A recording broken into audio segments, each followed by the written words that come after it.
Hi guys, I'm Amy from Rebel Nutrition, and today's video is going to be about why I stopped talking about nutrition in my business, even though I am a nutritional therapy practitioner. So this video is going to be a little bit more personal and less actionable than most of my other videos, but I thought it was important to share since I know that a lot of you guys found me through my previous blog posts and work that were focused on nutrition. And I think it's time to explain the real reason why I stepped away from anything nutrition related in my business. As some of you may know, I struggled with an eating disorder and exercise addiction for many years prior to becoming an NTP. And my obsession took many different forms over the course of time, starting with a low-calorie and deprivation diet to low-carb, then to even high-fat paleo. And these quote-unquote healthy, yet still restrictive ways of eating helped me feel a lot better than my previously malnourished counterpart, which led me to a career in nutrition so that I could help others use nutrition as a means of their healing too. Looking back now though, I'm not 100% sure if my desire to work in the field of nutrition was actually because I love nutrition or because I so badly wanted to hold on to my food obsession even as I became healthier. And I've also noticed that there is a huge percentage of holistic nutritionists out there who have previously battled eating disorders themselves, and that's how they got into nutrition too. So I definitely don't think I'm alone in this. So if this resonates with you, leave me a comment below and let me know. I'd love to chat more about it with you. And if I've learned anything in the past 2 years, it's that once something no longer feels right to me, I have to stop immediately. I'm really bad at faking anything.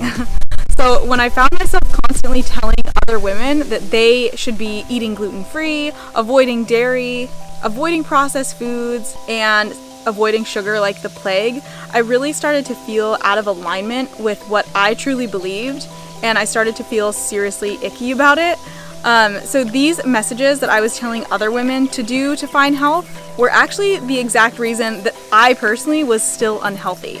So yes, trying to eat too perfectly made me the most unhealthy that I've ever been in my life. Also, I felt like a complete hypocrite because at the time, and still right now, I'm not eating that way whatsoever. As a matter of fact, I'm fighting a daily battle against the years of clean eating advice that have been pounded into my brain, and instead I'm doing the exact opposite. Gluten, dairy, wine, sugar, all of it. And I'm sure you know that the definition of insanity is doing the same thing over and over again and expecting a different result. So basically, I've been borderline insane for the past 5 years. So I'm an NTP and I still have health issues. And no, going on an elimination diet or avoiding nightshades or eating more fat or more carbs or supplementing with collagen and ashwagandha isn't going to fix me. At this point, what is healthier for me is having absolutely no restrictions on the food that I eat. This means eating as much as I want, sometimes more than I want, eating gluten for breakfast, even though I know it's not the cleanest option, and grabbing a sandwich at the airport because fast food is actually healthier for me than starving. And I've stepped away from talking about nutrition because if I'm being honest, I thought that nutrition was the way to perfect health, the way to success, the way to happiness. And as it turns out, focusing on nutrition really accomplished none of those things for me. What did lead to success, happiness, and improved health was honestly not caring so much about what I put in my mouth. It was pursuing my passions, prioritizing fun over exercise, and sharing my real life with people just like I'm doing right now. I so badly wanted to blame my almost lifelong battle with fatigue on the fact that I had leaky gut or some sort of obscure food sensitivity, but the truth is that my fatigue was being caused by years of hard work and obsession that were really just not in alignment with what really sets my soul on fire and who I really am. And I know this because once I started my own business, moved to where I wanted to live, and started really prioritizing and following my dreams of traveling the world, I haven't felt fatigued, not once. And I don't even drink caffeine anymore. So purpose is an amazing energizer. And just because I don't talk about nutrition in the same mainstream way anymore doesn't mean that I will never talk about it again.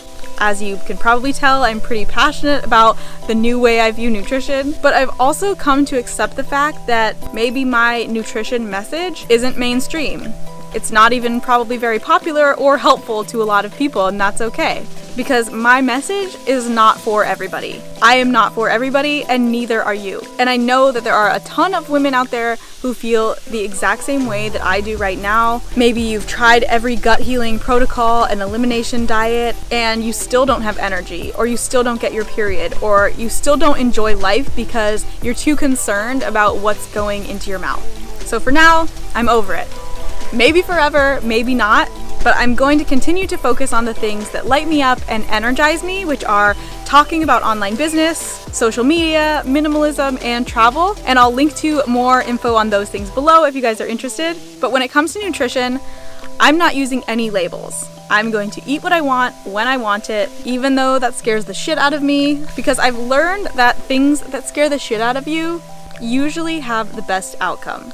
So if my message resonates with you, I encourage you guys to start using the hashtag #RebelNutrition on Instagram, and definitely tag me at @RebelNutrition to show me any of your anti-diet and anti-restriction food posts. And as always, thank you guys for watching. Be sure to give this video a thumbs up and hit subscribe if you enjoyed it or it was helpful to you. And better yet, if you feel like you know somebody who might benefit or feel less alone by watching this, please share it with them too. Okay, I'll see you guys next week. Bye.